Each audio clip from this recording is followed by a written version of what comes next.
وعلى أهل بيته الطيبين الطاهرين الهداة المهديين المعصومين المظلومين واللعنة الدائمة على أعداء الدين أجمعين. أما بعد، میں صمیم قلب سے شکر گزار ہوں اور ممنون ہوں منتظمین کا، اور ان کے لیے ہمیشہ دعا گو رہتا ہوں، دست بدعا رہتا ہوں کہ پروردگار ان حضرات کو کی توفیقات میں اضافہ فرمائے.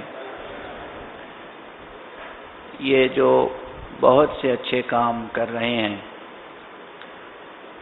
ان میں سے ایک یہ بھی ہے کہ تقریباً ہر سال مجھے یہ سعادت بخش دیتے ہیں کہ آپ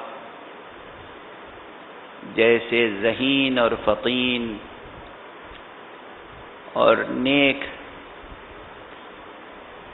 حضرات سے ملاقات اور گفتگو کا ایک موقع فراہم کر دیتے ہیں. یہ ملاقاتیں، یہ گفتگویں بڑی اہمیت رکھتی ہیں. مجلس کی اپنی فضا ہوتی ہے، سیمینار کا اپنا مزاج ہوتا ہے. مجلس کی فضا اس سے کہیں زیادہ نورانیت رکھتی ہے، روحانیت رکھتی ہے. لیکن سیمینار اور سمپوزیم یا علمی گفتگو اور علمی ڈائلاگ اور ڈسکشن کا ماحول، یہ بھی ہماری تعلیمی ضرورت ہے، جہاں کھل کر ہم گفتگو کر سکیں، مونولوگ نہ ہو، ایک شخص کی گفتگو نہ ہو. سیمینار کے معنی یہ ہیں کہ ہم سب گفتگو کریں، سب گفتگو میں حصہ لیں. اس گفتگو کی بڑی برکتیں ہیں. بہرحال اس مختصر سی تمہید کے بعد میں اصل موضوع کی طرف ملتفت کرنے کی کوشش کروں گا، اپنے آپ کو بھی اور آپ سب حضرات کو بھی. انسانی اقدار اور 21ویں صدی کا منظر نامہ،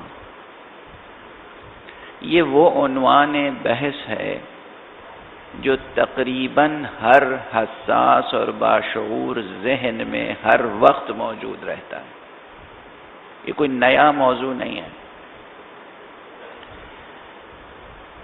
اور یہ موضوع بہت وسیع ہے، جیسا کہ ہمارے برادر مکرم اور دانشمند محترم ڈاکٹر حسین کنانی نے اپنے تعارفی کلمات میں فرمایا. موضوع بہت وسیع ہے، لیکن جہاں انسانی اقدار کی بات آتی ہے وہاں گفتگو فوراً جڑ جاتی ہے علم اخلاق سے. مورل سائنس یا ایتھکس یا ایتھیکل فلسفی، علم الاخلاق، یہ بحیثیت علم بہت سی درسگاہوں میں نصاب تعلیم میں شامل بھی ہے. اس علم پر بہت سی کتابیں لکھی گئیں. اس علم کے تعلق سے بھی کئی مکاتب فکر ہیں جو دنیا میں وجود رکھتے ہیں. اور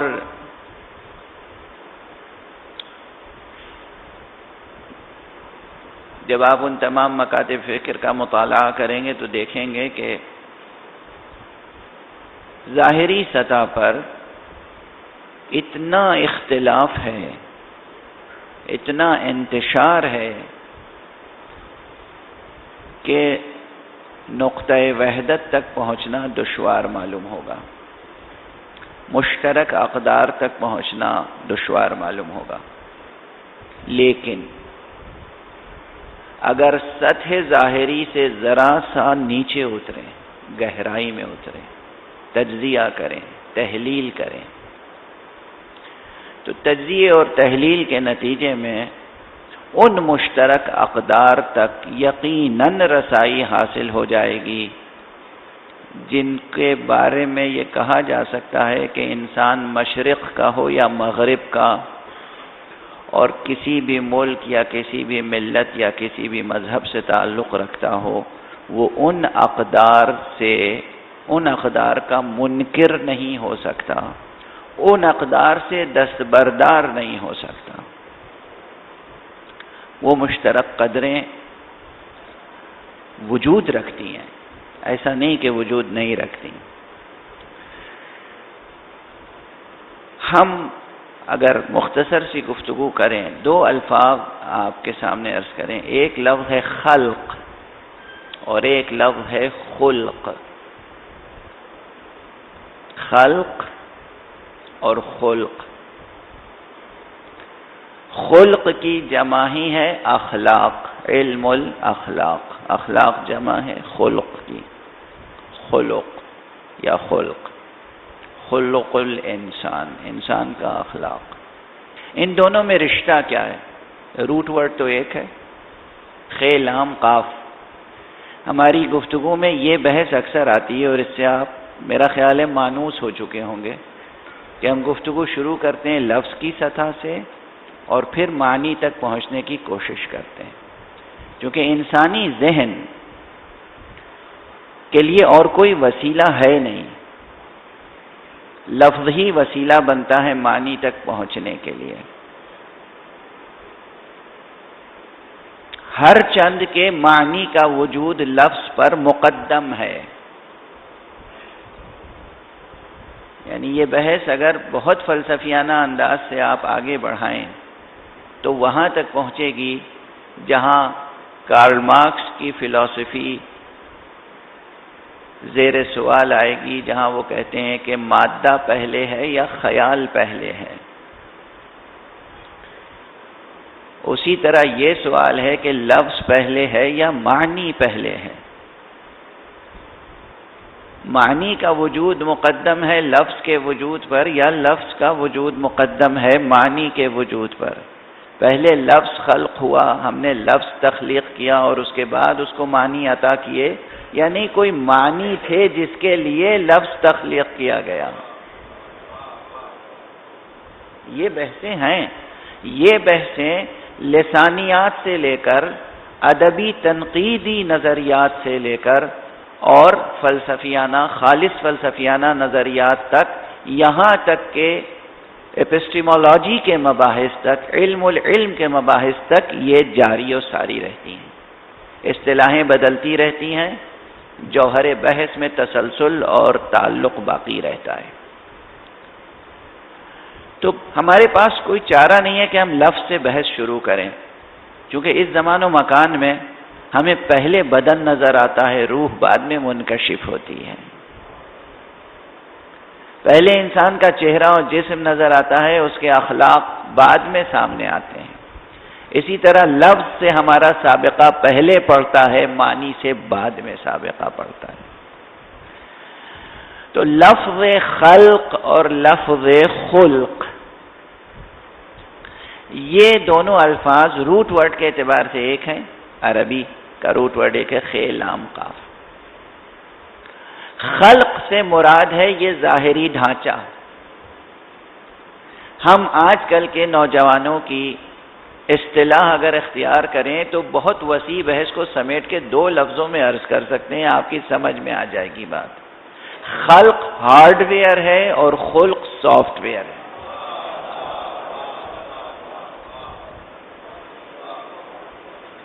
یہ جو ڈھانچہ ہے، یہ جو جسم ہے، یہ جو بدن ہے، یہ ہڈی ہے، یہ گوشت ہے، یہ کھال ہے، یہ چہرہ ہے، یہ خد و خال ہے، یہ نمک نقشہ ہے، یہ سب ہے خلق۔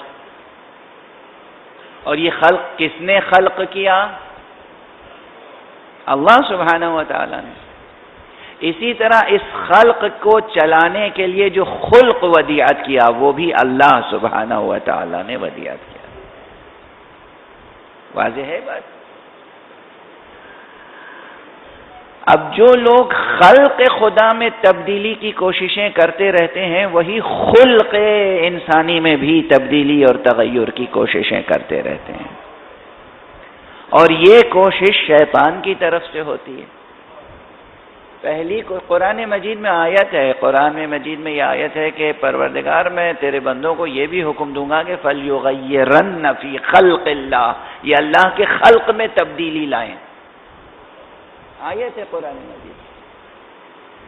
ود ان بریکٹس بات فقہی فروعی مسائل کی نہیں ہے، مگر میں عرض کروں کہ جو لوگ داڑھی شیو کرتے ہیں اور ہم سے پوچھتے ہیں کہ جناب والا قرآن میں کہاں لکھا ہے داڑھی شیو کرنا حرام ہے، قرآن کی یہ آیت ایک مستحکم دلیل ہے کہ شیطان یہ کہتا ہے کہ ہم حکم کریں گے کہ یہ خلق کو بدلیں، یعنی اللہ کی دی ہوئی شکل کو، صورت کو، خلق کو بدلیں۔ اگر کسی کے قدرتی طور پہ داڑھی ہے، مثلا مجھے داڑھی نکلی ہے، اب میں چاہوں کہ یہ شیو کروں تو یہ تبدیلی ہے خلق خدا میں جو اطاعت امر شیطان ہے۔ ازرو قرآن اطاعت امر شیطان ہے۔ اگر آپ ٹھہرے ہیں تو میں آیت کا حوالہ آپ کو پورا پیش کر دوں۔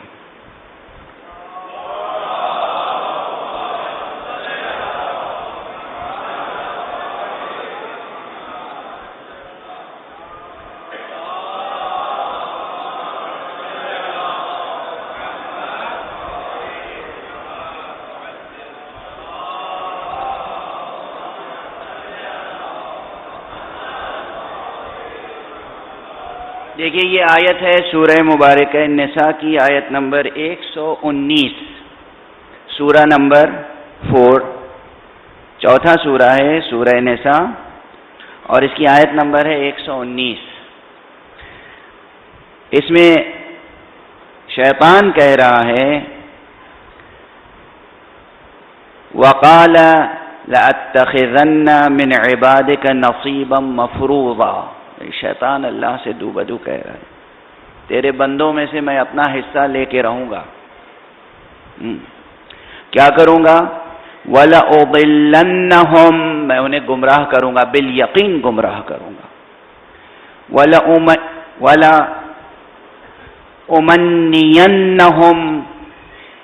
وَلَآمُرَنَّهُمْ فَلْيُبَتِّكُنَّ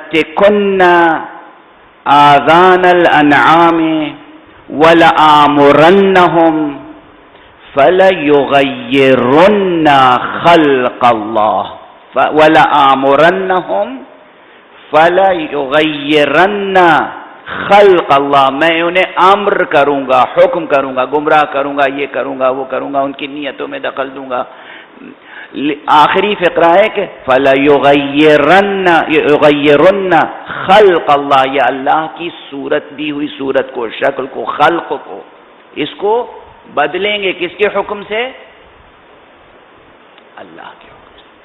بہرحال یہ ضمنی بات تھی، میں نے کہا عرض کر دوں کہ بہت سے فقہا اور مجتہدین نے اس آیت اور اس فقرے سے استفادہ کیا ہے کہ داڑھی شیو کرنا حرام ہے۔ کیوں حرام ہے؟ اگر کسی کے فطری طور پہ داڑھی نہیں نکلی ہی نہیں تو وہ حکم نہیں ہے شریعت کا کہ بازار سے جا کے آرٹیفیشل داڑھی لگائے، لیکن اللہ نے کسی کو داڑھی عطا فرمائی ہے تو اسے یہ حکم دیا ہے کہ وہ داڑھی رکھے، شیو نہ کرے، ٹھیک ہے نا؟ کسی بھی امر میں دیکھیے اب، اور اگر فلسفی آپ مجھ سے پوچھیں گے اس میں کون سی بڑی مشکل ہے، کون سی بڑی مصیبت ہے، یہ چند بال اسے شیو کر دینے میں کون سی قیامت آ جائے گی؟ زمین آسمان ایک ہو جائے گا، آسمان زمین پہ گر پڑے گا، زمین پھٹ پڑے گی، ہوگا کیا؟ کچھ نہیں ہوگا۔ اتنا ہوگا کہ آپ اللہ کے مقابلے میں شیطان کے ایک حکم پر عمل کرنے کے مجرم ہو جائیں گے۔ ایک حکم صحیح، مگر کس کے حکم پر عمل کریں گے؟ شیطان کے حکم۔ راضی ہیں اس پر کہ شیطان کی بندگی کریں؟ نہیں نا؟ خیر، یہ ود ان بریکٹ فقہی مسئلہ تھا، ضمناً عرض کر دیا۔ دیکھیے، داڑھی رکھنا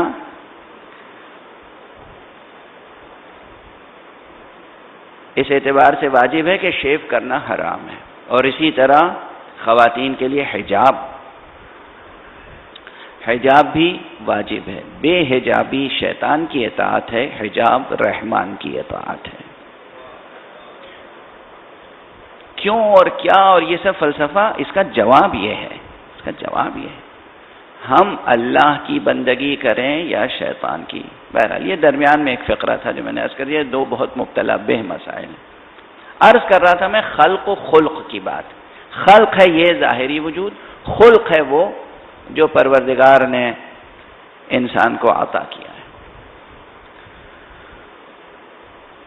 اب پروردگار نے انسان کو کیا کیا عطا کیا، اور اخلاق کی اور اقدار کی بحثیں قرآن مجید کی روشنی میں اگر کی جائیں تو کہاں سے شروع ہوں گی اور کہاں تک پہنچیں گی؟ قرآن مجید میں مشہور سورہ، دو سورے جو آپ نماز عید میں پڑھتے ہیں، وہی دو سورے اگر سمجھ لیں تو پورا علم اخلاق اور فلسفہ اخلاق اور علوم و اقدار کی بحث مکمل ہو جائے۔ مشکل یہ ہے کہ ہم لوگ نماز پڑھتے ہیں، نماز میں سورے پڑھتے ہیں، قرآن کی آیتیں پڑھتے ہیں، مگر ان میں تفکر اور تدبر سے کام نہیں لیتے۔ سورہ والشمس، بسم اللہ الرحمن الرحیم، والشمس وضحاها والقمر اذا تلاها والنهار اذا جلاها واللیل اذا یغشاها والسماء وما بناها والارض وما طحاها ونفس وما سواها۔ یہ 11 قسمیں ہیں ایک ہی سورے میں۔ کتنی؟ ایک دو نے ایک کے بعد ایک 11 قسمیں ہیں۔ والشمس وضحاها، سورج کی قسم اور اس کی روشنی کی قسم، یہ 2 قسمیں ہوئیں۔ والقمر اذا تلاها، اور چاند کی قسم جب وہ سورج کے پیچھے نمودار ہو چلے، 3 قسم ہوئی۔ والنہار اذا جلاها، 4 قسم ہوئی۔ واللیل اذا یغشاها، یہ 5 قسم ہوئی۔ والسماء وما بناها، یہ 2 قسمیں۔ والارض وما طحاها، یہ 2 قسمیں۔ ونفس وما سواها، یہ 2 قسمیں۔ 11 قسمیں۔ 11 قسمیں کھانے کے بعد پروردگار نے کہا فَأَلْهَمَهَا فُجُورَهَا وَتَقْوَاهَا، ہم نے اس نفس کو الہام کیا ہے فجور کا بھی اور تقوی کا بھی۔ یعنی ایک سافٹ ویئر ہے، ایک پروگرام ہے جو پہلے سے ودیعت کر دیا گیا ہے۔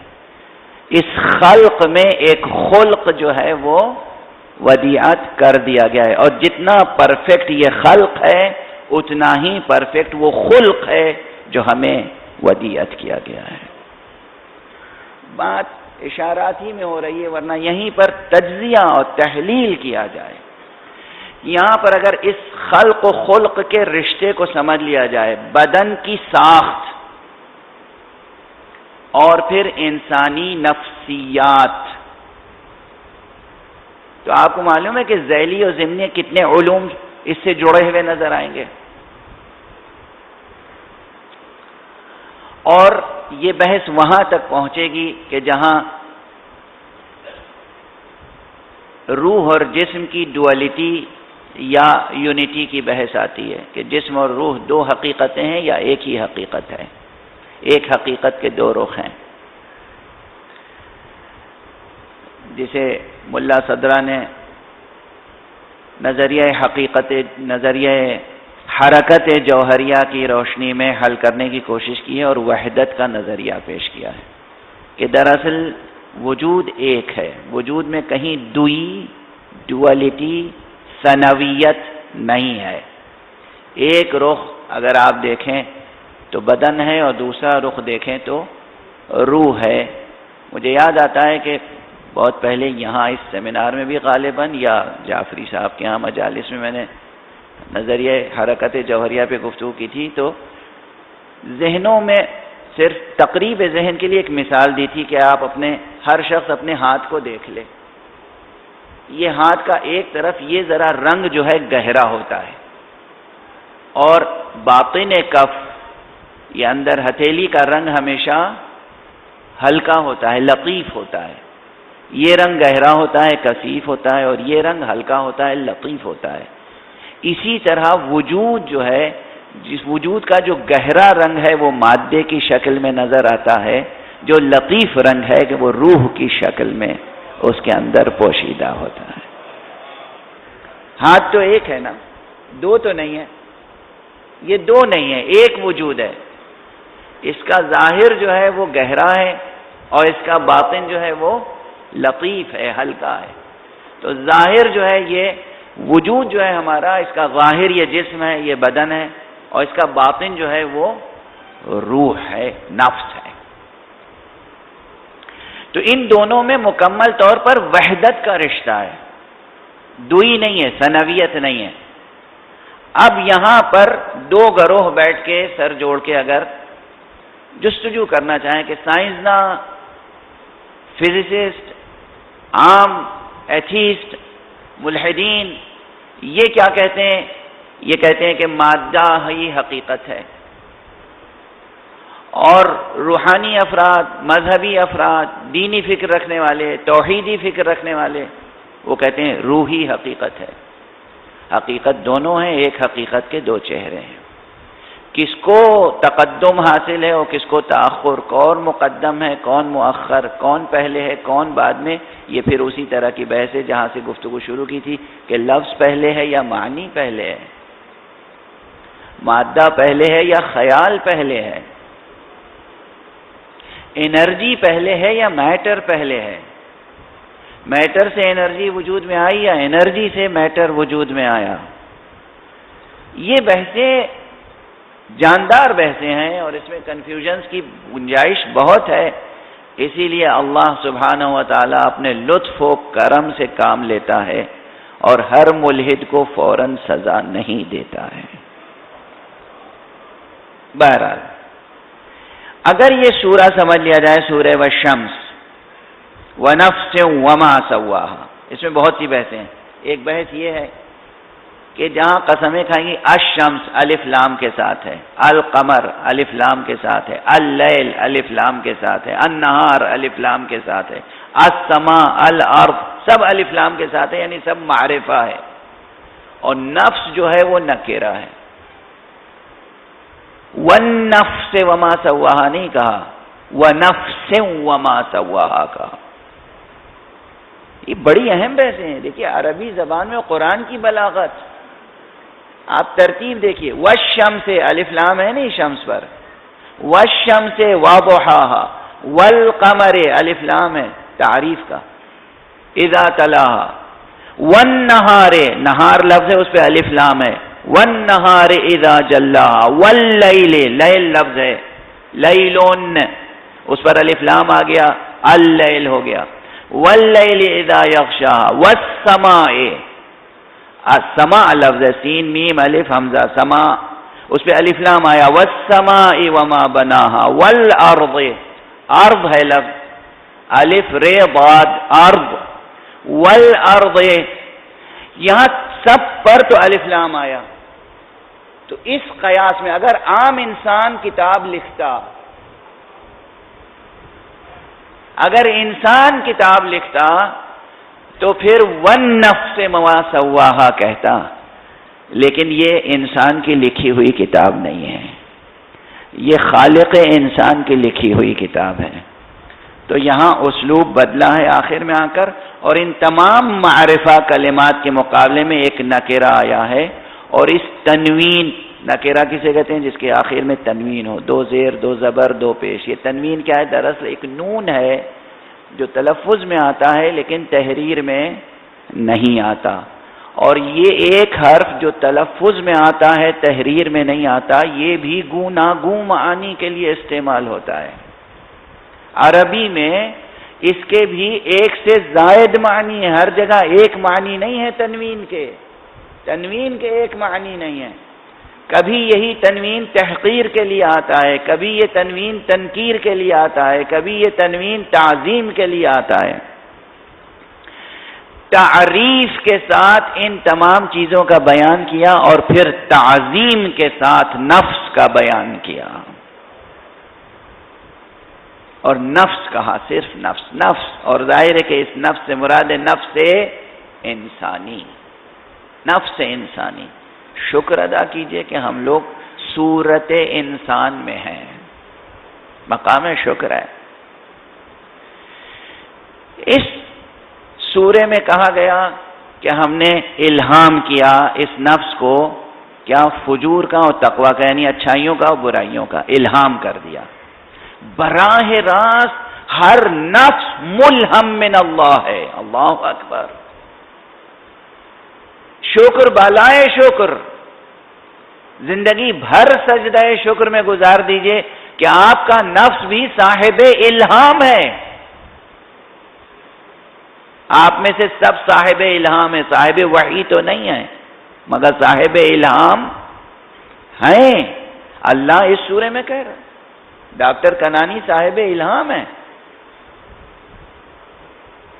تمام برادران صاحب، آپ سب، ہر فرد آپ کے نفس کو براہ راست بلا واسطہ حق سبحانہ و تعالی نے الہام کیا ہے۔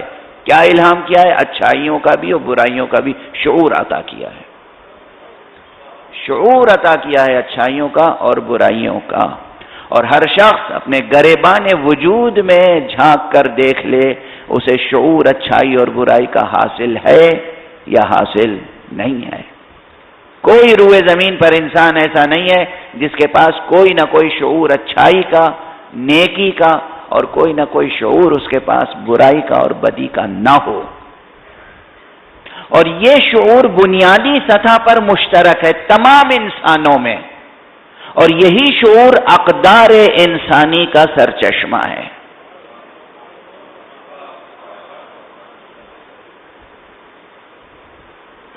ابھی بہت بحث ہے اسی سورے میں، مگر گریز کر کے دوسرے سورے کی طرف آتے ہیں۔ سورہ اعلیٰ بھی کہا گیا عید میں پڑھو، جب سب لوگ زیادہ سے زیادہ مجمع ہوتا ہے تو انہیں بتاؤ کہ ان کی اہمیت کیا ہے۔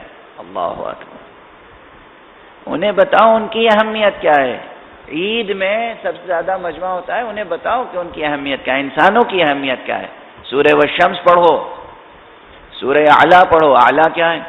بسم اللہ الرحمن الرحیم، سبح اسم ربک الاعلی الذی خلق فسوى، خلق، لفظ خلق آیا، میں نے کہا خلق اور خلق، الذی خلق فسوى والذی قدر فہدی، قدرہ کا لفظ آیا، اسی قدرہ سے اقدار ہے۔ اتنی بات سمجھ میں آ رہی ہے؟ اب وہ صرف کی جو پیچیدگیاں ہیں وہ رہنے دیجئے، چونکہ آپ سب حضرات عربی کے اسکالر نہیں ہیں، لیکن میں روٹ ورڈ کی طرف اشارہ کر رہا ہوں۔ قاف دال رے، قدرہ، ٹھیک ہے نا؟ اقدار میں بنیادی حروف کیا ہیں؟ قاف دال رے۔ قدر کی جمع ہے اقدار، قدر کی جمع ہے اقدار۔ تو خلق کا تذکرہ آیا، سبح اسم ربک الاعلی، تسبیح کرو اپنے بلند رب کی، اعلی رب کی، اپنے اس رب کی جو اعلی ہے۔ اس ایک سبح میں پوری شریعت پوشیدہ ہے۔ ایک لفظ سبح میں پورا نظام شریعت پوشیدہ ہے۔ سبح اسم ربک الاعلی، تسبیح کرو اپنے رب کی، اپنے پروردگار کی، اپنے پالنہار کی، اپنے پرورش کرنے والے کی جو بلند ہے، جس نے کیا کیا؟ الذی خلق فہدی، جس نے پیدا کیا اور پھر ہدایت دی۔ خلق فسوى، جس نے خلق کیا اور پھر بنایا، سوا یعنی بنایا، سنوارا۔ والذی قدر فہدی، اور جس نے مقدر کی قدریں اور اس کے بعد ہدایت کی تمہیں، پھر وہی ہدایت کی یعنی الہام کیا۔ یہاں ہدا کا لفظ اس لیے آیا، وہاں الہام براہ راست نفس انسانی کو تھا، یہاں ہدا میں دونوں چیزیں شامل ہو گئیں۔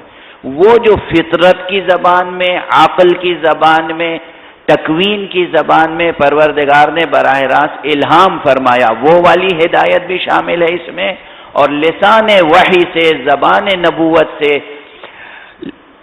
پیغام رسالت کے ذریعے سے جو ہدایت ظاہری عطا کی وہ بھی اس میں شامل ہے۔ فہدا، باطنی ہدایت، ظاہری ہدایت سب شامل ہے۔ لیکن ہدایت کی کس چیز کی؟ ان دونوں سوروں میں نہ نماز کا تذکرہ ہے، نہ روزے کا تذکرہ ہے، نہ حج کا تذکرہ ہے، نہ زکوٰۃ کا تذکرہ ہے، نہ خمس کا تذکرہ ہے، ان ظاہری رسوم عبادات کا تذکرہ نہیں ہے۔ اسی لیے یہ جملہ میرا بعض ظاہر پرستوں پر گراں گزرے گا، لیکن نوٹ کر لیجئے اور قلم نور سے لوح قلب پر لکھ لیجئے، یہ تمام رسوم عبادات تمہید ہیں دین کی، اصل تمہید اقدار پر مشتمل ہے۔ اصل دین اقدار پر مشتمل ہے، اقدار انسانی، اقدار اخلاقی۔ اگر انسان نماز پڑھتا ہے اور بدخلق ہے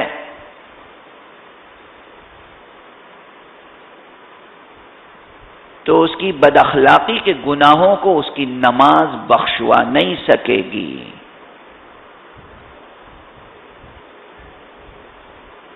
میں خود اپنے دوستوں سے کہتا ہوں کہ سیمینار کا ماحول خالص اکیڈمک رکھیں، لیکن خود گفتگو کو ممزوج کرتا ہوں اس لیے کہ ضرورت ہے۔ اگر صرف جو ماہرین فن ہیں ان کی ٹرمینالوجی میں گفتگو ہو تو یہ گفتگو جو ہے شاید زیادہ مفید نہیں ہوگی، لیکن ہمیں زندگی سے مربوط گفتگو کرنی ہے۔ یقین کیجئے اگر کوئی شخص نماز پڑھتا ہے اور بد اخلاق ہے، اگر کوئی شخص روزہ رکھتا ہے اور بد اخلاق ہے، تو یہ نماز اور روزہ اس کے بد اخلاقی کے گناہ کو بخشوا نہیں سکیں گے۔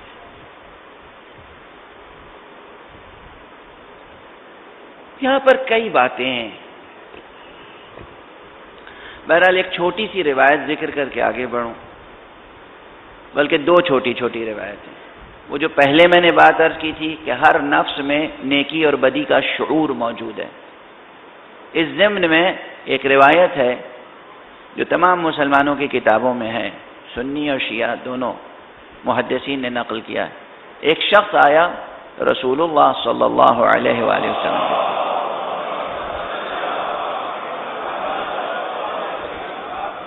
اور اس نے کہا کہ وہ بس آیا تو رسول اللہ صلی اللہ علیہ وسلم نے فرمایا کہ تم کچھ سوال کرنے آئے ہو،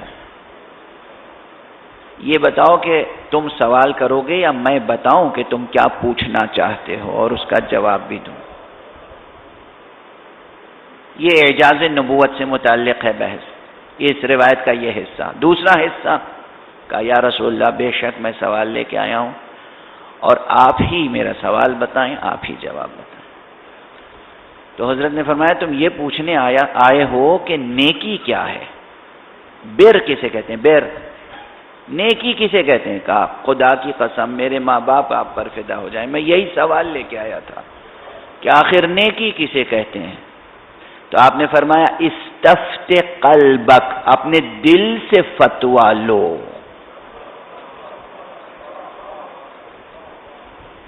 رسول خود موجود ہیں، رسول اللہ صلی اللہ علیہ وآلہ وسلم موجود ہیں، مدینۃ العلم موجود ہے، رسول خاتم موجود ہے، نبی خاتم موجود ہے، سرچشمہ علم، خزینہ دار علم الہی اور سرچشمہ ہدایت خود ہیں۔ مگر قرآن مجید میں جو کہا گیا ہے نا، اللہ نے کہا ہے کہ ہم نے تمہارے نفس میں نیکی اور برائی کا شعور بھر دیا ہے، عطا کیا ہے، الہام کیا ہے، اس پر گویا متنبہ فرما رہے ہیں، ملتفت فرما رہے ہیں، متوجہ فرما رہے ہیں کہ توجہ کرو اپنے دل کی طرف، لوح قلب کو پڑھو، کتاب فطرت کو پڑھو، اپنے ضمیر کو پڑھو، قراءت کرو، پڑھو اس قرآن کو جو تمہارے وجود میں پوشیدہ ہے۔ استفت فتوا لو. کس سے فتوا لو؟ اپنے دل سے. استفت قلبک، اپنے دل سے پوچھو کہ نیکی کیا ہے. ٹھیک ہے. دوسری روایت جو اس میرے بیان کے ثبوت میں ہے، اس بات میں ہے کہ نماز بد اخلاقی کے گناہوں سے چھٹکارا نہیں دلا سکے گی، نہ روزہ نہ تلاوت، کچھ نہیں. خلق. اچھا یہاں پر تمہید میں پھر ایک بات عرض کروں. تمہید کیا ضروری بات ہے.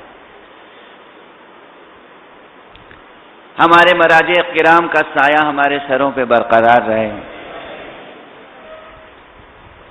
دن رات ایک کر کے اجتہاد کرتے ہیں اور اس کے بعد ہمیں توضیح المسائل کی شکل میں مسائل کا مجموعہ دیتے ہیں. لیکن اس توضیح المسائل میں زیادہ تر احکام یہ احکام ظاہریہ ہیں. اس توضیح المسائل کو پڑھنے کے بعد طہارت کے احکام، ظاہری طہارت کے احکام، استنجا کے احکام، غسل کے احکام، وضو کے احکام، تیمم کے احکام، مردوں کے احکام، عورتوں کے احکام، نماز کے احکام، روزے کے احکام، حج کے احکام، خمس کے احکام، زکوٰۃ کے احکام. ٹھیک ہے نا؟ یہ سب احکام. اس کے بعد تھوڑے سے معاملات کے احکام ہوتے ہیں، تجارت کیسے کرو، خرید و فروخت کیسے کرو، وغیرہ وغیرہ. اس پورے مجموعے میں اخلاقیات سے متعلق احکام موجود نہیں ہیں. ہیں؟ نہیں ہے. جبکہ یہ بھی امر الہی ہے، حکم خداوندی ہے. ابھی میں آپ کے سامنے آیت گزارش کروں گا. سورہ مبارکہ نحل کی ایک آیت ہے، توجہ فرمائیے گا، اور جو نص کی حیثیت رکھتی ہے. باقی احکام میں ظہور، اب یہ ٹیکنیکل بحث ہے، جو اصول فقہ کے مباحث الفاظ سے واقف ہیں وہ سمجھ سکتے ہیں. ایک ہوتا ہے ظہور. ظہور یعنی کسی بات سے کوئی بات، کوئی حکم ظاہر ہوتا ہے. کچھ کہنے سے ایک حکم ظاہر ہوتا ہے، اور کہیں اس حکم کو حکم کی شکل میں بیان کیا جاتا ہے. اظہار اور بیان میں فرق ہے. اگر آپ کی رگ ظرافت پھڑک رہی ہو تو میں مثال ذرا باہر کی دے دوں. سیاسی حضرات کیا کرتے ہیں؟ بیان دیتے ہیں، اور جب اس پہ اعتراض ہوتا ہے کہتے ہیں میرا یہ مقصد نہیں تھا، یہ مقصد تھا، آپ سمجھے غلط. یعنی وہ کہنا چاہتے ہیں کہ اصلاً ہم نے بیان نہیں دیا تھا، ایک بات میری، ہمارے لفظوں سے کوئی بات ظاہر ہوئی، آپ اسی کو لے دوڑے، ہم نے تو یہ بیان ہی نہیں دیا تھا. ٹھیک ہے نا؟ اسے کہتے ہیں ظہور. مثال دے رہا ہوں تقریب ذہن کے لیے. کوئی جملہ کہتا ہے انسان، اس سے کوئی بات ظاہر ہوتی ہے. جیسے میں کہوں مجھے شدت کی پیاس لگی ہے، تو میں نے ایک بیان کیا شدت کی پیاس لگی ہے، منتظمین پہ واجب ہو گیا کہ پانی لا کے رکھیں میرے سامنے. واضح ہے؟ کہا نہیں میں نے کہ پانی لائیے.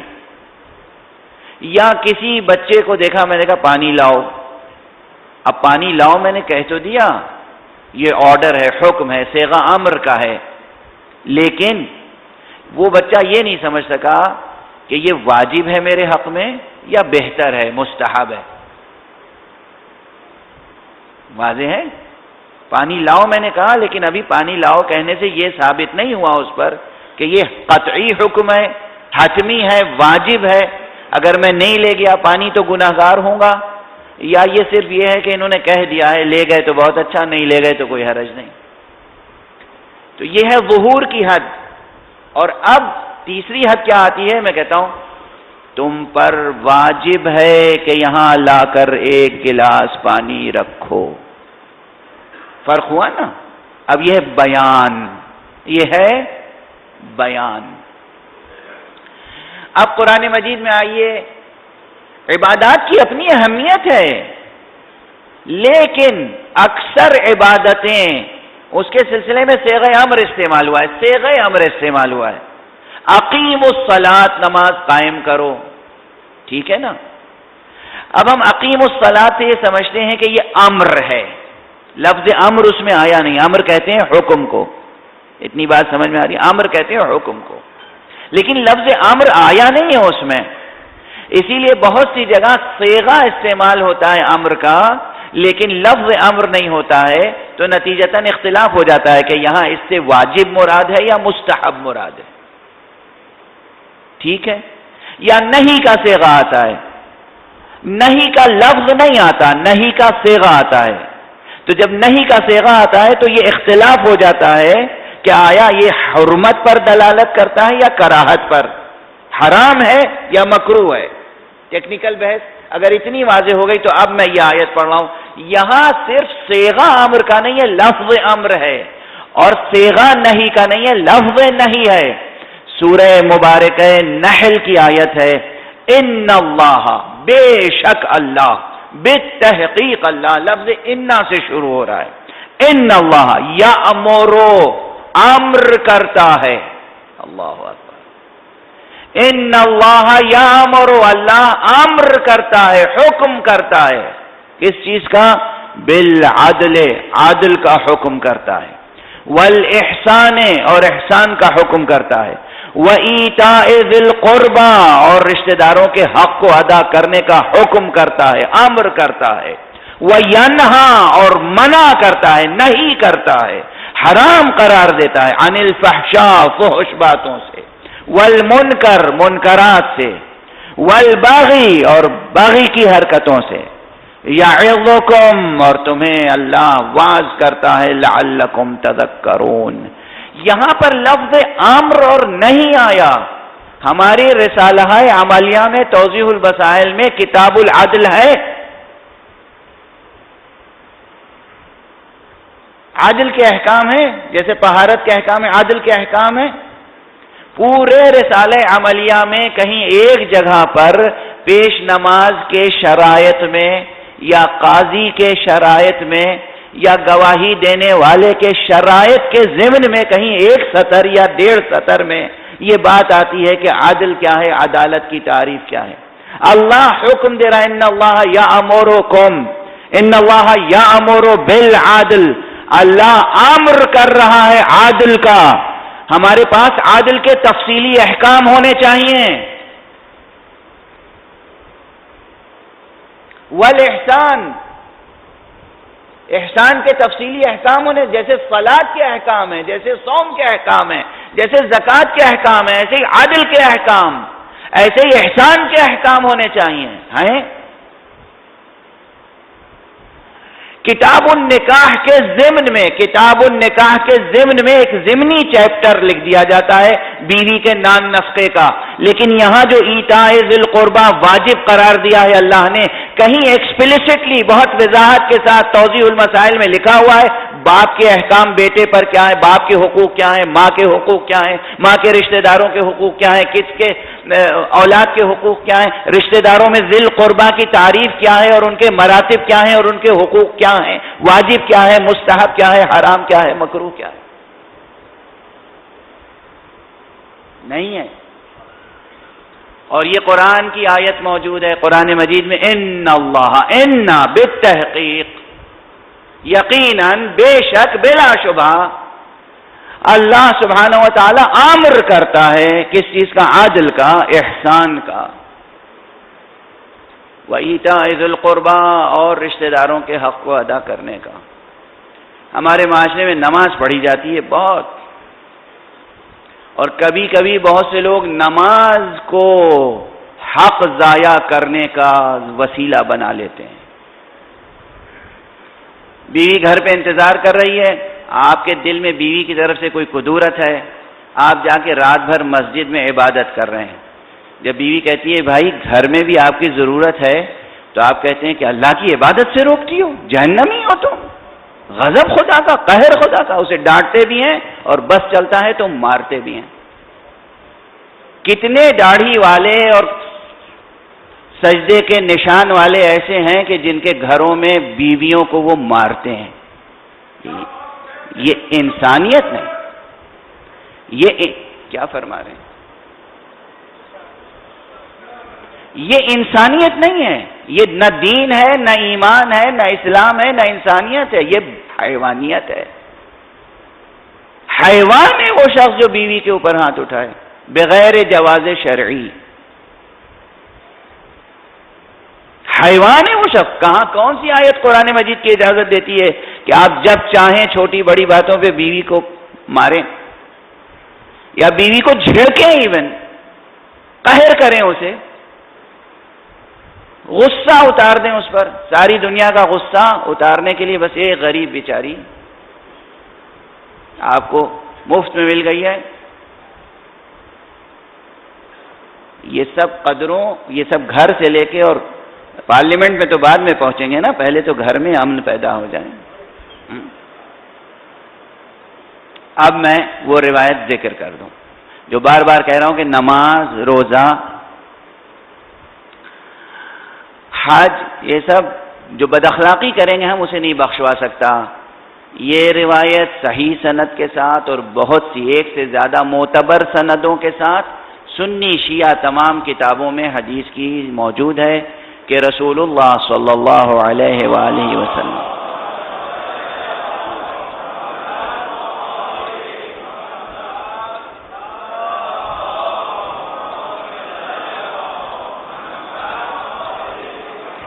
کہ ایک صحابی تھے جلیل القدر، جلیل القدر صحابی، فریقین کے نزدیک محترم، شیعہ سنی سب کے نزدیک. رسول صلی اللہ علیہ وسلم کی زندگی میں اس دنیا سے اٹھے، اس لیے ان کے خاتمہ بالخیر ہونے کا کوئی شبہ نہیں ہے. شبہ ان میں ہے جو رسول کے بعد زندہ رہے اور رسول سے بے وفائی کی.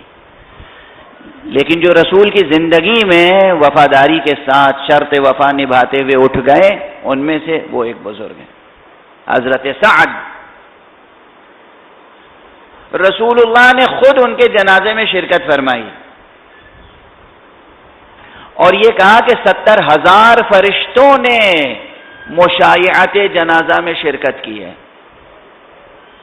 70,000 ملائکہ نے، فرشتوں نے اس صحابی کے جنازے میں مشایعت کی ہے، کاندھا دیا ہے، جنازے کے جلوس میں شریک رہے ہیں، قبر تک پہنچایا ہے. اور جب دفن کر دیے گئے یہ سعد تو پیغمبر نے فرمایا کہ جلدی سے ہٹ جاؤ، اب سعد پر فشار قبر کا عذاب ہوگا. یعنی کیا؟ سب کو حیرت، یا رسول اللہ آپ نے شرکت فرمائی، آپ نے کاندھا دیا، 70,000 فرشتوں نے کاندھا دیا. کہاں وہ سب اس لیے تھا کہ یہ سورہ انا انزلنا بہت کثرت سے پڑھا کرتے تھے، یہ سورہ بقرہ پڑھا کرتے تھے، یہ قرآن کی تلاوت کرتے تھے، یہ نمازیں پڑھتے تھے، تو اس کا اعزاز اللہ نے دیا، اس کا بدلہ دیا، فرشتوں کو بھیج دیا، سب کچھ کیا. مگر یہ سب اپنی جگہ، یہ گھر کے اندر اپنی بیوی بچوں سے بد اخلاقی بہت کرتے تھے، سخت مزاجی سے پیش آتے تھے بیوی سے. اس لیے زمین کا فشار اب ان پر اپنی سخت مزاجی کا اظہار کرے گا.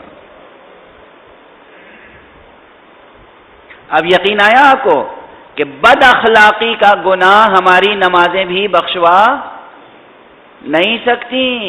کوئی نمازوں پہ غرور نہ کرے، روزے پہ تکبر نہ کرے. روزے پہ تکبر میں نے بہت دیکھا ہے. روزہ ہیں، بھوک لگی ہے، پیاس لگی ہے، اور خاندان بھر پہ غصہ اتار رہے ہیں. کبھی کبھی تو بچوں کو سمجھاتے ہوئے دوسرے بزرگوں کو دیکھو آج بابا سے بات نہ کرنا، ان کے سامنے نہ جانا. کیوں؟ آج روزہ رکھا ہے انہوں نے. آج روزہ رکھا ہے، کیا معنی ہوتے ہیں؟ کیا معنی ہوتے ہیں روزہ رکھا ہے؟ روزہ رکھا ہے کا مطلب یہ ہے کہ اب وہ اخلاق سب بالائے طاق، مہر و محبت بالائے طاق، لطف و رافت بالائے طاق. اب وہ صرف قہر سے کام لیں گے؟ وہ جو اینگزائٹی ہوتی ہے بھوک اور پیاس میں، وہ اترے گی بچوں پر. یہ نقص ہے ہمارے اخلاق کا اور شعور اقدار کا اور ہمارے شعور احسان کا. اب ایک جہت اور، علم اخلاق پر جتنے لوگوں نے کام کیا ہے، یہ سب دیکھیے زندگی سے جوڑتے رہیے گا. اپنے بچوں کو بھی، اپنے بچوں کو، آپ کا بیٹا، آپ کی بیٹی، ایک چیز یاد رکھیے گا، کبھی کسی کے سامنے نہ ٹوکیے گا اس کی غلطی پر، تنہا سمجھائیے گا. جب کوئی نہ ہو، وہ بچہ ہو، وہ بچی ہو اور آپ ہوں، پھر پیار سے سمجھائیے، بیٹے یہ بری بات ہے، یہ حرام ہے یا مکروہ ہے یا گناہ ہے یا بد اخلاقی ہے، یہ کام تم نہ کیا کرو. دیکھو تم نے فلاں موقع پر بھری بزم میں ایسا کیا تھا، یہ مناسب نہیں ہے. لیکن بھری بزم ہی میں انہیں ٹوکنا مناسب نہیں ہے. یہ سب سکھایا ہے کس نے ہمیں؟ محمد رسول اللہ صلی اللہ علیہ وسلم. یہ عملی اخلاقیات ہے. تھیوریٹیکل ایتھکس کو اور پریکٹیکل ایتھکس کو، اپلائیڈ ایتھکس کو ملا جلا کے میں عرض کر رہا ہوں. نہ بیوی پہ آپ بد اخلاقی بیوی سے کرنے کی اجازت دی ہے شریعت نے، اور نہ بچوں سے آپ کے بچے ہیں، آپ کی اولاد ہے، مگر اولاد سے بد اخلاقی کی اجازت نہیں دی گئی ہے. اللہ نے اولاد عطا کی ہے تاکہ حسن اخلاق کے ساتھ ان سے پیش آئیں. اب میں ایک قدم اور آگے بحث کو آگے بڑھاؤں. یہ سب بحثیں تھیوریٹیکل بھی ہیں، طول تاریخ میں یہ بحثیں اگر سلیقے سے لکھ لی گئیں اور شائع ہو گئیں تو یہ بحثیں بڑی اہمیت رکھیں گی انشاءاللہ. اب تک ایک لفظ عام ہے اور وہ لفظ اخلاق. علم کو بھی کہتے ہیں علم الاخلاق. لیکن اگر میں یہ معروضہ پیش کروں آپ کے سامنے کہ قرآن مجید نے علم الاخلاق کا نام اس سے بہتر عطا کیا ہے ہمیں، اور وہ علم الاحسان. اخلاق کے بجائے قرآن مجید کی روشنی میں جو علم مرتب ہوگا اس کو آپ کہہ سکتے ہیں علم الاحسان. وہ بھی قرآنی معنی میں احسان، نہ کہ اردو والے معنی میں. قرآنی معنی میں احسان کسے کہتے ہیں؟ میں یہاں پہ چند آیتیں آپ کو اور گزارش کروں تاکہ بات اچھی طرح واضح ہو جائے.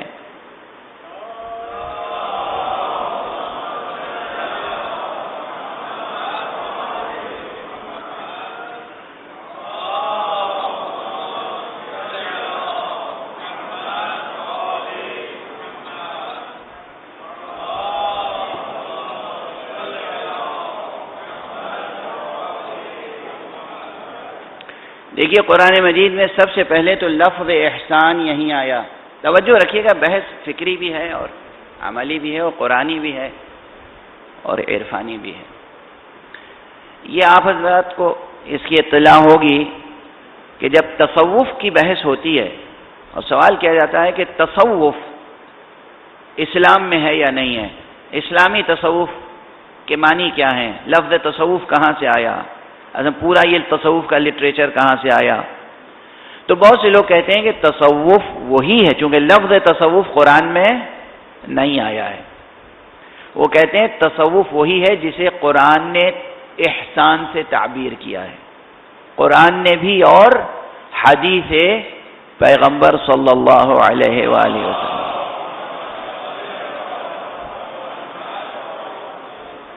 حضرت کی زبان پہ لفظ احسان آیا. اب پھر وہی بات ہوگی جو میں نے ممبر پہ پہلے اشرے میں کہی کہ ہمارے بہت سے علوم قرآن سے دور ہو گئے.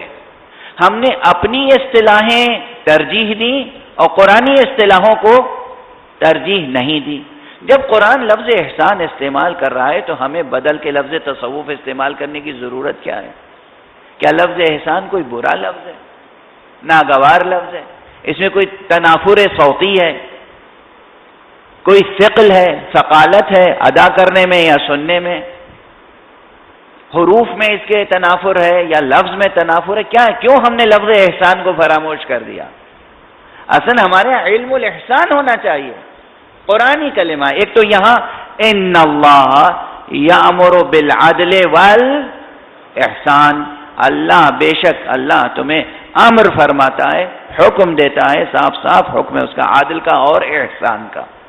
اب دیکھیے کہ لفظ احسان کو ڈیفائن کریں تو پھر قرآن مجید کی دوسری آیتوں میں کہاں کہاں لفظ احسان ملتا ہے۔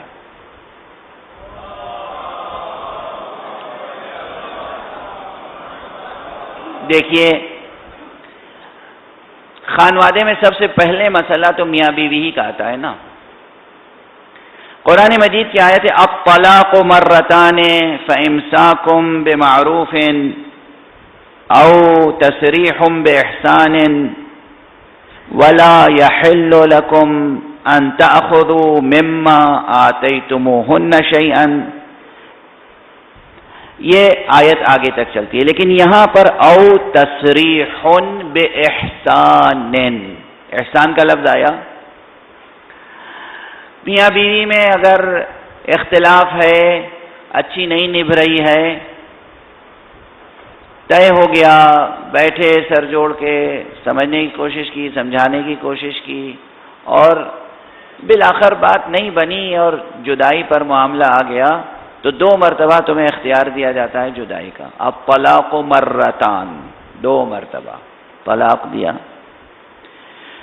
فامساکم بمعروف، اس کے بعد چاہے تو پھر ساتھ میں رکھو معروف کے ساتھ، یعنی نیکی کے ساتھ، اللہ اکبر، او تسریح باحسان، یا انہیں چھوڑ دو، آزاد کر دو احسان کے ساتھ۔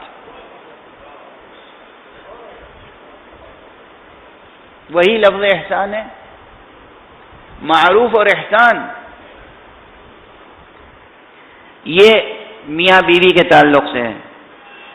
اچھا، اب دوسرا مرحلہ آتا ہے اولاد اور والدین کا۔ فیملی ویلیوز میں، فیملی افیئرس میں والدین اور اولاد۔ جہاں گھر میں بہو آئی تو یہ شکایت ہوتی ہے کہ صاحب بیٹے نے ماں باپ کی طرف سے نظریں پھیر لیں، اور بہوؤں کی یہ شکایت ہوتی ہے کہ بیٹا تو ہماری طرف سے نظریں پھیرے رہتا ہے، ماں کا چہرہ دیکھتا رہتا ہے ہمیشہ، یا باپ کے زیر فرمان رہتا ہے۔ ادھر بیوی کے ساتھ احسان کا لفظ آیا، اور ادھر وَاعْبُدُوا اللَّهَ، اللہ کی بندگی کرو۔ سورہ نساء آیت نمبر غالباً 26 ہے یا 36 ہے، معاف کیجیے گا۔ وَاعْبُدُوا اللَّهَ، اللہ کی عبادت کرو، بندگی کرو، وَلَا تُشْرِكُوا بِهِ شَيْئًا، اور اللہ کی ذات میں ذرا بھی شرک نہ کرنا، ٹھیک ہے۔ وَبِالْوَالِدَيْنِ إِحْسَانًا، اور والدین کے ساتھ کیا کرو؟ احسان۔ وہاں مطلق حکم ہے ان اللہ یأمر بالعدل والاحسان۔ بیوی میاں کے جھگڑے میں بھی میاں کو حکم دیا بیوی کے ساتھ کیا کرو؟ احسان۔ والدین اور اولاد کے معاملے میں کیا کرو؟ احسان۔ دیکھ رہے ہیں آپ قرآن مجید بار بار لفظ احسان لے کے آ رہا ہے، لفظ اخلاق لے کے نہیں آ رہا ہے، لفظ احسان لے کر آ رہا ہے۔ لفظ اخلاق کی اپنی جگہ ہے، لفظ احسان کی اپنی جگہ ہے۔ اس کے علاوہ اور بہت سے مقامات ہیں، ہمیں اجازت دیجیے کہ چند مقامات اور گزارش کروں۔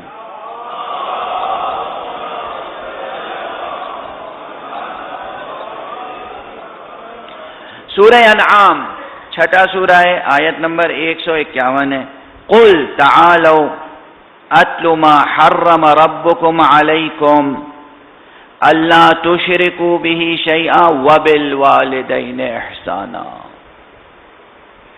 خلاصہ مضمون آیت یہ کہ اللہ پہ شرک نہ کرو اور والدین کے ساتھ احسان کرو۔ اچھا، کچھ اور ساتھ دیجئے۔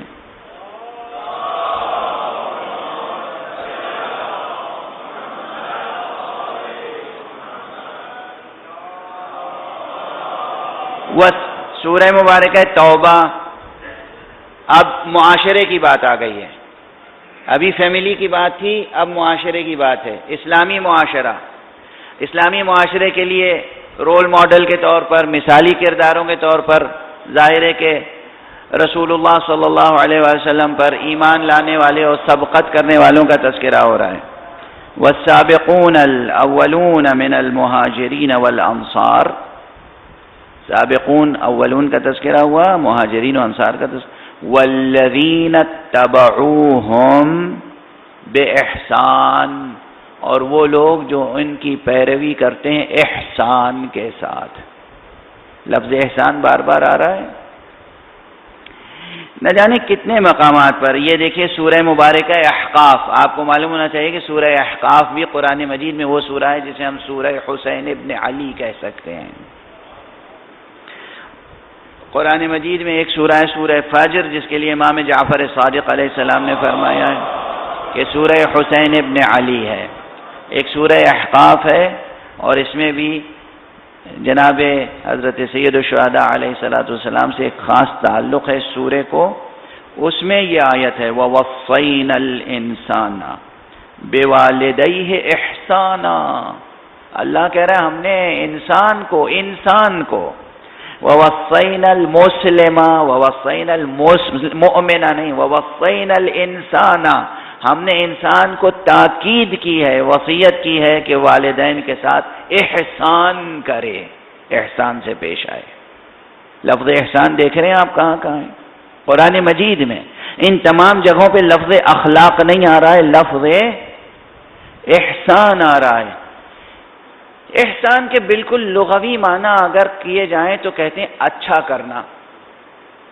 احسن الیہ یعنی اس کے ساتھ اچھا کیا، یعنی اچھا سلوک کیا، اچھا برتاؤ کیا۔ اچھے برتاؤ کا نام قرآن مجید میں احسان ہے۔ توجہ فرما رہے ہیں؟ اچھا برتاؤ۔ ہماری اردو میں احسان کے معنی ہے کسی محتاج کی ضرورت کو پورا کرنا اور ود ان بریکٹ اس پر موقع پا کر احسان بھی جتانا، ہے نا؟ تقریباً معنی میں ڈیفینیشن میں شامل ہو یا نہ ہو، کرتے ہم لوگ یہ ضرور ہیں۔ احسان جتانا محاورے میں آ گیا ہے، احسان جتانا۔ یہاں جتانے کا مفہوم ہے ہی نہیں اس میں، یہ انسان کی اپنی کوالٹی ہے، انسان کی اپنی خوبی ہے کہ وہ اچھا برتاؤ کر رہا ہے، دیٹس آل۔ ماں باپ کے ساتھ اچھا برتاؤ، اس کا نام ہے احسان۔ اولاد کے ساتھ اچھا برتاؤ، اس کا نام ہے احسان۔ بیوی کے ساتھ اچھا برتاؤ، اس کا نام ہے احسان۔ اللہ اور اللہ کے رسول کے ساتھ اچھا برتاؤ، اس کا نام ہے احسان۔ تمام عالم بشری کے ساتھ اچھا برتاؤ، اس کا نام ہے احسان۔ اپنے گھر میں پالے ہوئے جانوروں کے ساتھ اچھا برتاؤ، اس کا نام ہے احسان۔ جس زمین پر ہم رہتے ہیں، جو زمین ہمارا بوجھ اٹھائے ہوئے ہے، اس زمین کے ساتھ اچھا برتاؤ، اس کا نام ہے احسان۔ توجہ ہے؟ احسان۔ ہمیں اچھا برتاؤ کرنا ہے تمام کائنات کے ساتھ، کرنا ہے، واجب ہے، یہ واجب ہے۔ یہ اس کی فقہ مرتب ابھی پورے طور پہ نہیں ہوئی ہے، قرآن میں ہے، حدیث میں ہے، سیرت معصوم میں ہے، سنت معصوم میں ہے، مگر ہم جیسے طالب علموں کی کوتاہی یہ ہے کہ ابھی ہم نے احسان کی توضیح المسائل مرتب نہیں کی ہے۔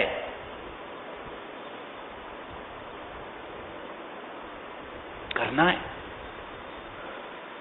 اور پھر اسے برتنا ہے، عدل و احسان۔ اور اگر ہم یہ برتیں تو دین اور مذہب نے جائز یا ناجائز جہاں جہاں انسانی برادری کو تقسیم کیا ہے، وہ دیواریں خود بخود ٹوٹیں گی اور وہ وحدت پیدا ہوگی عالم بشری میں جو منظور نظر الہی ہے۔ اللہ تفرقہ نہیں چاہتا، اللہ وحدت چاہتا ہے۔ اب ایک جہت اور وہ جہت یہ ہے، قرآن مجید میں اگر نظریاتی بحث کریں، اخلاق، علم اخلاق، فلسفی، مورل فلسفی، موٹے موٹے الفاظ تو بحث کو الجھانے کے لیے تاکہ وہ کتابوں سے آگے سینوں میں نہ اترنے پائے، تو بہت گنجائش ہے۔ اس وقت کوشش یہ ہے کہ ہمارے سینوں میں اترے یہ بات۔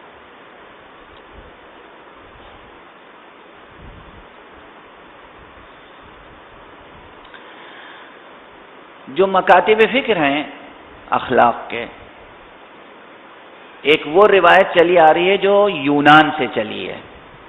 اکثر علوم آپ دیکھیں گے، فلسفی کی جب بھی ہسٹری لکھی جاتی ہے تو کہا جاتا ہے کہ فلسفی جو ہے وہ شروع ہوئی ہے کہاں سے؟ یونان سے. سب سے پہلے نام آتا ہے کس کا؟ سقراط، سوکریٹس، اس کے بعد پلیٹو، اس کے بعد ارسطوٹل. پلیٹو جو ہے وہ سوکریٹس کے شاگرد تھے اور ارسطوٹل جو ہیں وہ پلیٹو کے شاگرد تھے. سقراط کے شاگرد افلاطون اور افلاطون کے شاگرد ارسطو، اور ارسطو سے لے کر اب تک جو ہمارے پاس زیادہ تر علم ہے، قدیم علم جو روایت ہے، وہ ارسطو کے بنائے ہوئے ڈھانچوں پر ہم نے تھوڑا بہت تزئین کاری کی ہے، زیادہ تر یہی ہوا ہے. چنانچہ منطق، لاجک جسے کہتے ہیں، لاجک کا نام ہی ہے منطق ارسطوئی، منطق استنباطی یا منطق ارسطوئی. اسی طرح جو علم اخلاق ہے وہ بھی تقریباً وہی ہے جو افلاطون اور ارسطو سے علم ہم تک چلا آ رہا ہے. اصل سرچشمہ انبیاء علیہم الصلاۃ والسلام کی ذوات مقدسہ ہیں. اللہ کے نبی، اللہ کے بھیجے ہوئے رہبر، وہ اصل سرچشمہ ہیں. لیکن انسانی تاریخ جو ہے علوم کی، وہ جا کے منتہی ہو جاتی ہے ارسطو، افلاطون اور سقراط پر. ان لوگوں نے نفسیات کا اپنے طور پہ مطالعہ کیا اور مطالعہ کرنے کے بعد علم اخلاق مرتب کیا. تو یہ دیکھا کہ انسانی نفس میں، انسان عام انسان کی بات ہو رہی ہے، انسان میں، انسانی نفس میں کیا کیا چیزیں پائی جاتی ہیں. اور دیکھا انسان میں اپنے وجود کو باقی رکھنے کے لیے، اپنی ضرورت کو پورا کرنے کے لیے ایک طلب ہوتی ہے، خواہش ہوتی ہے، شہوت ہوتی ہے. غذا، بھوک لگتی ہے اور مختلف شہوتیں ہوتی ہیں. تو کہا گیا کہ انسان کے اندر ایک نفس شہوانیہ بھی ہوتا ہے، یعنی جو ضرورت کو پورا کرنے کے لیے اور اپنے وجود کو باقی رکھنے کے لیے ضرورتوں کو پورا کرتا ہے اور طلب پیش کرتا ہے، وہ نفس شہوانیہ ہے. دوسری چیز یہ دیکھیے کہ یہ نفس جو ہے وہ جناب والا اپنے دفاع میں غیظ و غضب بھی اس میں پیدا ہوتا ہے. جب کوئی حملہ کرتا ہے تو یہ اپنے کو بچانے کے لیے اس کے اندر طیش اور غصہ اور غضب بھی ہوتا ہے. تو کہا نفس انسانی میں ایک نفس ایسا بھی ہے کہ جو اس میں قہاریت پائی جاتی ہے. ایک وہ ہے کہ جس میں علم اور حکمت کی طلب ہوتی ہے نفس انسانی میں. تو ایک شعبہ نفس انسانی کا وہ ہے. ان کا یہ تین چیزیں خاص ہیں. نفس انسانی میں غضب ہوتا ہے، نفس انسانی میں طلب ہوتی ہے، نفس انسانی میں ادراک اور شعور اور علم ہوتا ہے اور اس کی طلب ہوتی ہے. تو انہوں نے کہا کہ اسی کو سامنے رکھ کر علم اخلاق مدون کیا اور کہا طلب جو ہے اگر حد سے کم ہو تو بد اخلاقی ہے، حد سے زیادہ ہو تو بد اخلاقی ہے، اگر حد میں رہے تو اخلاق ہے. ٹھیک ہے نا؟ جسم کو باقی رکھنے کے لیے کھانا ضروری ہے، لیکن اگر اچھا خاصا آدمی مولوی کی طرح کھانے لگے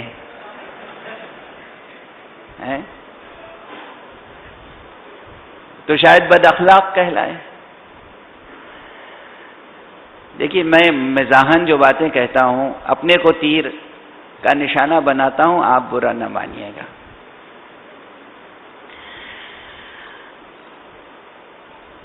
طلب حد اعتدال میں رہے تو اسے کہتے ہیں عفت. کیا کہتے ہیں؟ عفت. اسی طرح جو دفاع کا پہلو ہے، غیظ و غضب کا پہلو ہے، اگر وہ حد اعتدال میں رہے تو اسے کہتے ہیں شجاعت. اور اگر علم کی طلب حد اعتدال میں رہے تو اسے کہتے ہیں حکمت. تو پورے علم اخلاق جو ارسطو سے لے کر آج تک چلا آ رہا ہے اور ہماری اسلامی کتابوں میں اور اسلامی درسگاہوں میں بھی پڑھایا جا رہا ہے، اس میں اساس یہ تین چیزیں ہیں کہ ایک با اخلاق انسان میں تین چیزیں ہونی چاہیے: عفت، شجاعت، حکمت، اور ان تینوں کو بھی ایک خاص حد توازن پر ہونا چاہیے، اس لیے اس کے لیے لفظ عدالت بڑھایا گیا۔ تو 4 بنیادی صفتیں ہوئیں۔ ہر انسان میں کوئی عمارت 4 ستون پہ کھڑی ہوتی ہے نا، تو خلق انسانی کی جو عمارت ہے وہ جن 4 ستونوں پہ کھڑی ہے، وہ ایک ستون ہے عفت، ایک ہے شجاعت، ایک ہے حکمت، ایک ہے عدالت۔ ٹھیک ہے، یہ 4 بنیادی اوصاف ہیں کہ جو کوئی انسان دنیا میں ان اوصاف کی نہ برائی کر سکتا ہے، نہ اس سے نفرت کر سکتا ہے، نہ اس سے بیزاری کر سکتا ہے، نہ اسے غیر ضروری قرار دے سکتا ہے۔ واضح ہیں یہ باتیں؟ اس فقیر کا ایک معروضہ یہ ہے کہ اگر ہم قرآن مجید کو سامنے رکھیں اور احادیث معصومین علیہم الصلاۃ والسلام کو سامنے رکھیں، تمام انبیاء کے ارشادات کو سامنے رکھیں، اور ہم صرف ارسطو کی بات تک محدود نہ رہیں، تو 4 کو 1 تک بھی لایا جا سکتا ہے، بالکل ویسے ہی جیسے فزکس کی دنیا میں بیسک فورسز 4 بتائی جا رہی تھیں ایک عرصے سے، کیا تھی؟ الیکٹرو میگنیٹک فورس ہے، اور کیا ہے؟ نیوکلیئر فورس ہے، ویک نیوکلیئر فورس ہے، اسٹرانگ نیوکلیئر فورس ہے، یہ سب فورسز ہیں نا۔ اب بعد میں اس پہ کام ہو رہا تھا یونیفیکیشن آف دی فورسز پر۔ اسی طریقے سے یہ جو 4 صفتیں ہیں، شجاعت، عفت، عدالت، حکمت، ان کی یونیفیکیشن کی فکر کیجئے۔ کوئی ایک جوہر نفس میں ایسا پیدا ہو جائے کہ تمام اوصاف پروان چڑھیں، اگر یہ کوشش کی جائے تو ہمیں قرآن رہنمائی ضرور کرے گا، اور اس علم اخلاق کا نام علم احسان ہوگا، اور وہ ارسطوئی اخلاق نہیں کہلائے گا، توحیدی اخلاق کہلائے گا۔ اس فقیر کی یہ کوشش ہے کہ ہم توحیدی علم اخلاق تک پہنچیں یا علم احسان قرآنی تک پہنچیں، اور پھر اس علم احسان قرآنی کو اس اسلوب میں بیان کیا جائے کہ تمام عالم بشریت کے لیے قابل استفادہ ہو، تمام انسانی قدروں کی تفسیر و تبیین و تشریح ہو، اور ایسے اصول و ضوابط مدون کیے جائیں کہ جو میں نے پھر عرض کیا قرآن میں موجود ہیں، سیرت میں موجود ہیں، سنت معصوم میں موجود ہیں، کلام معصوم میں موجود ہیں۔ نہج البلاغہ اٹھائیے قرآن کے بعد، صحیفہ سجادیہ اٹھائیے، دعائے مکارم الاخلاق اٹھائیے، دعائے اعتذار اٹھائیے، معصومین علیہم الصلاۃ والسلام کی دعاؤں میں علم اخلاق اور علم تزکیہ نفس اس کاملیت کے ساتھ موجود ہے کہ ہمیں کہیں کسی اور کے سامنے جا کر دریوزہ گری کرنے کی ضرورت نہیں ہے، مگر یہ کہ ضرورت اس بات کی ہے کہ ہم خود اپنی اس روحانی اور مقدس میراث کا مطالعہ کریں اور برتیں زندگی میں۔ جب تک برتیں گے نہیں اس وقت تک کوئی کامیابی حاصل ہونے والی نہیں ہے۔ اسی جملے پر میں اپنی بات کو روک رہا ہوں اور بلکہ ختم کر رہا ہوں اس وقت۔ اب تھوڑی دیر گفتگو آپ کے سوالات و جوابات کی شکل میں آگے بڑھے گی، اور جو کچھ بحثیں رہ گئیں وہ آئندہ تحریر یا تقریر کے ذریعے سے جاری رہے گی۔ والسلام علیکم ورحمۃ اللہ وبرکاتہ۔ بہت اچھا سوال ہے اور پوری بحث سے مربوط گفتگو سے جڑا ہوا سوال ہے۔ انسانی اقدار کو بنانے سنوارنے میں کون سے عوامل بنیادی کردار ادا کرتے ہیں، اور ان میں سب سے مؤثر کون سا ہے؟ اسی طرح ان کو تباہ کرنے میں کون سے عوامل ہیں اور ان میں سب سے مؤثر کون سا ہے؟ قرآنی نقطہ نظر سے، اسلامی نقطہ نظر سے، مصطفوی نقطہ نظر سے 2 الفاظ ہیں۔ ابھی جو میں نے کہا، ہمیں توحیدی نظام احسان و اخلاق کو اگر سامنے رکھنا ہو تو خود توحید، اللہ سبحانہ و تعالی پر ایمان تمام اچھے اقدار کی پرورش کرتا ہے، اور شرک وہ ہے جو تمام اقدار کو تباہ کر دیتا ہے۔ یہ شرک اور توحید سے جوڑنا اس لیے ضروری ہے تاکہ واقعاً دینی حقائق اور ایمانی حقائق زندگی کا حصہ بنے، صرف محراب و منبر کی جاگیر بن کر نہ رہ جائیں۔ جیسے وہ پرانی رسمیں تھیں، شادی بیاہ کے موقع پر یا خاص جب منتیں مانتے تھے بزرگ، تو وہ گلگلا اور کچھ میٹھا اور کچھ رحم اور کیا کیا چیزیں بنا کے مسجد کے طاق میں لے جا کے رکھ کے نظر دے کے چلے آتے تھے۔ آج ہمارا دین مسجد کے طاق میں سجا ہوا ہے، ہماری زندگی میں وجود نہیں رکھتا۔ ہمارے زندگی میں توحید سانس لے اور شرک ہم سے دور ہو، اس کے لیے ضروری ہے کہ ہم اپنے اخلاقی اقدار کو توحید پر استوار کریں اور شرک کے ذریعے سے ان اقدار کو تباہ اور برباد ہونے سے بچائیں۔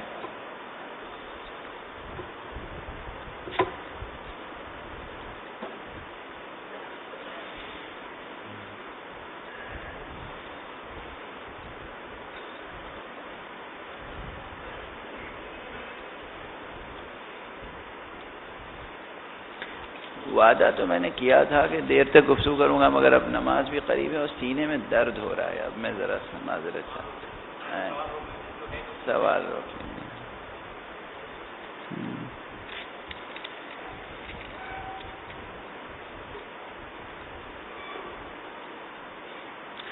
یہ سوال ہے کہ نفس، روح، ضمیر اور باطن میں کیا فرق ہے؟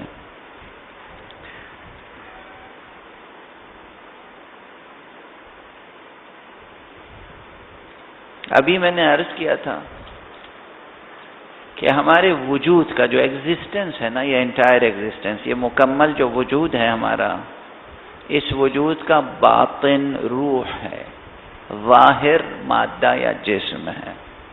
روح ایک شے ہے، نفس ایک شے ہے، اور وہ روح الگ ایک حقیقت ہے جسے سورہ مبارکہ بنی اسرائیل میں کہا گیا ہے، سورہ اسراء میں وَيَسْأَلُونَكَ عَنِ الرُّوحِ قُلِ الرُّوحُ مِنْ أَمْرِ رَبِّي۔ اے رسول، یہ آپ سے سوال کرتے ہیں روح کے بارے میں، کہیے کہ روح امر ربی ہے۔ اس روح کا تعلق بعض مفسرین نے اس روح سے کیا ہے جو سورہ مبارکہ انا انزلناہ میں ہے، تنزل الملائکۃ والروح، وہاں اس روح سے، لیکن بیشتر مفسرین اس روح کو سورہ بنی اسرائیل میں جو ہے وہ روح انسانی ہی سے تعبیر کرتے ہیں۔ یہ الگ ایک علمی بحث ہے، لیکن روح ایک شے ہے، اور وہ پروگرام جو اللہ سبحانہ و تعالی نے فطرت کو ودیعت کیا ہے، خلق جسے میں نے کہا، یا اقدار، وہ اسی روح کے اندر موجود ہے، نفس انسانی میں موجود ہے، صفات کی شکل میں، خصوصیات کی شکل میں، خصائص کی شکل میں، نفس کی پراپرٹیز یا ایٹریبیوٹس کی شکل میں۔ اس شے کے جو ایٹریبیوٹس ہیں وہی ہیں جو اقدار انسانی ہیں۔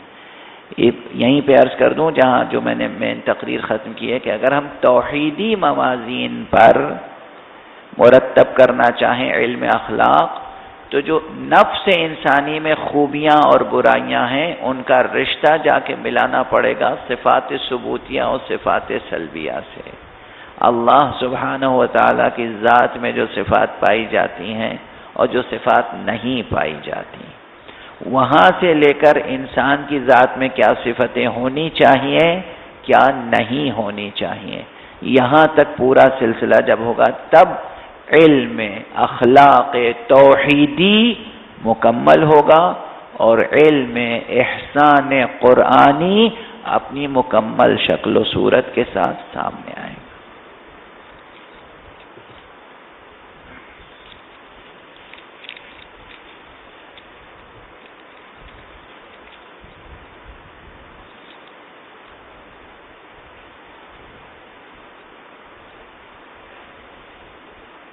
یہ سوال اچھا ہے، مغالطے آتے ہیں کہ ہر نفس کو اگر نیکی اور بدی کا الہام کیا گیا ہے تو کیا یہ الہام تمام انسانوں کے لیے ایک جیسا ہے؟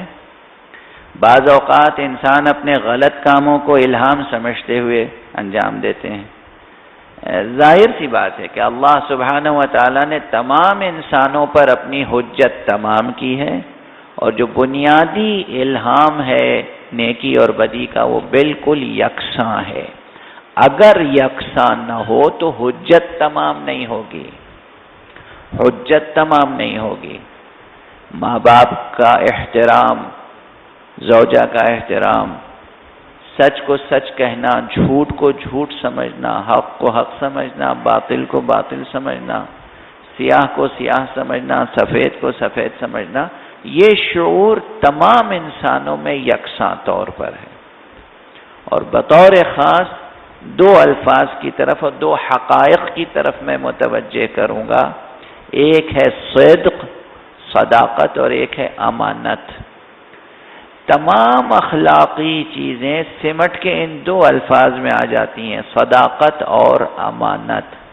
وہی صفتیں جو رسول اللہ صلی اللہ علیہ وآلہ وسلم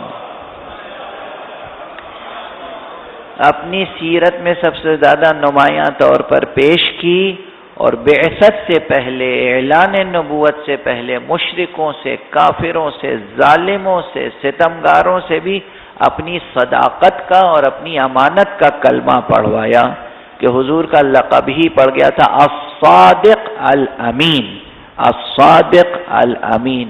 اب اگر غور فرمائیے کہ تمام دنیا کے انسان، چاہے وہ جنگلوں میں وحشیوں کے طور پر رہنے والے ہوں یا متمدن شہروں میں مہذب زندگی بسر کرنے والے ہوں، ہر انسان یہ شعور ضرور رکھتا ہے کہ امانت میں خیانت نہیں کرنی چاہیے اور جھوٹ نہیں بولنا چاہیے، سچ کو سچ سمجھتا ہے انسان۔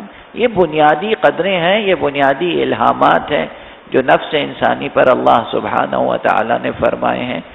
اگر الگ الگ ہو تو حجت تمام نہیں ہوگی حق سبحانہ و تعالیٰ کی۔ لیکن یہ انسان ہے جو اپنی کج روی اور بد فطرتی سے حقائق کو مسخ کرتا ہے، اور اپنے آپ کو بھی دھوکہ دیتا ہے اور دوسروں کو بھی دھوکہ دینے کی کوشش کرتا ہے۔ بس کافی،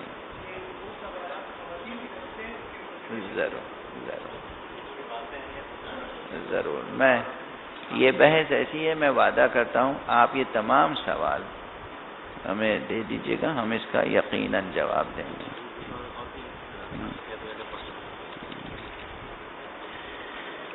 خواتین کی طرف سے یہ سوال آیا ہے کہ جو شخص بیوی کو مارتا ہے اس کی بیوی کے لیے کیا حکم ہے، اس کی وضاحت کر دیں۔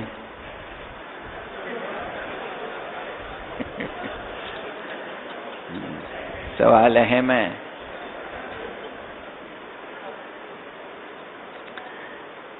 مرد برداشت کریں گے؟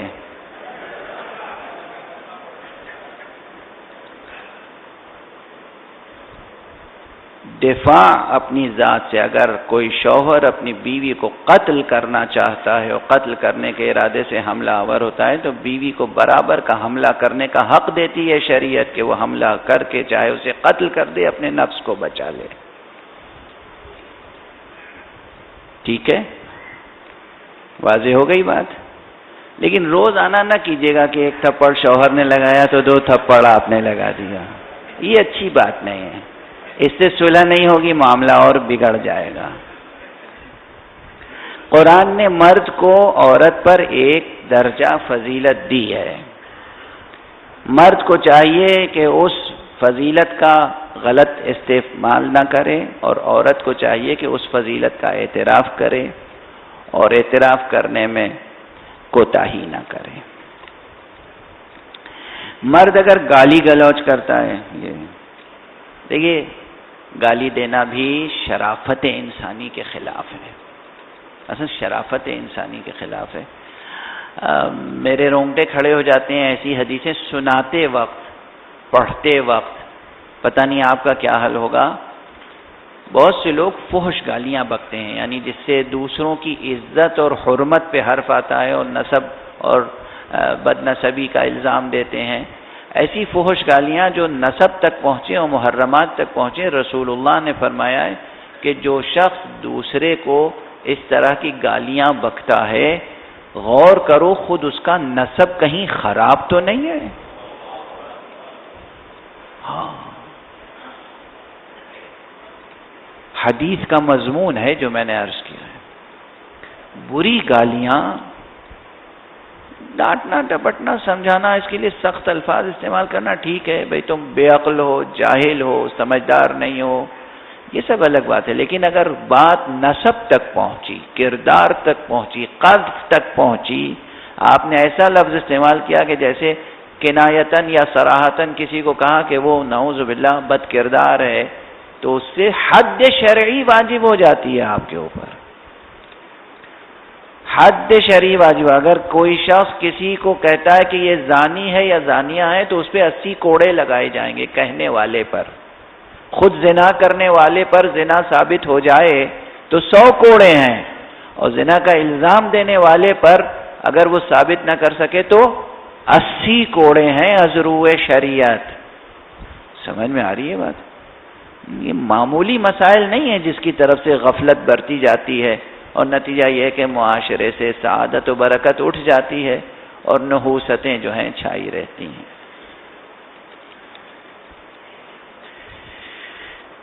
دوسرا سوال بھی خواتین کی طرف سے آیا ہے کہ بچیاں اکثر ناراض ہوتی ہیں کہ ہمیں لڑکوں کی طرح اہمیت نہیں دی جاتی. دیکھیے ایسا نہیں ہے، لڑکوں کی طرح اہمیت دی جاتی ہے، بلکہ لڑکوں سے زیادہ اہمیت دی جاتی ہے. سب سے زیادہ ماں باپ کو فکر ہوتی ہے کہ ہم پہلے لڑکی کی شادی کریں گے، بعد میں لڑکے کی شادی کریں گے. اکثر یہ ہوتا ہے. تو اگر کسی گھر میں یہ ڈسکریمنیشن ہے تو یہ ماں باپ کی بد اخلاقی ہے. اسلام نے اس کی اجازت نہیں دی ہے. لڑکی لڑکا دونوں برابر کا حق رکھتے ہیں، برابر کا اسٹیٹس رکھتے ہیں، برابر کے ان کے حقوق ہیں، برابر کی عزت ہے، برابر کی توقیر ہے، اس میں کوئی فرق نہیں ہے. اور بلکہ ایک ڈسکریمنیشن یہ ہے، لڑکوں کو یہ شکوہ ہونا چاہیے کہ جس توجہ سے، جس اہتمام سے لڑکیوں کے کردار پہ نظر رکھی جاتی ہے، لڑکوں کے کردار پہ نظر نہیں رکھی جاتی، اس لیے لڑکے بگڑ جاتے ہیں. ماں باپ پہ فرض ہے کہ جس طرح لڑکیوں کے کردار پہ نظر رکھتے ہیں بالکل اسی طرح لڑکوں کے کردار پہ بھی نظر رکھیں، تاکہ معاشرے میں کسی قسم کے گناہ کی راہ باز نہ ہونے پائے.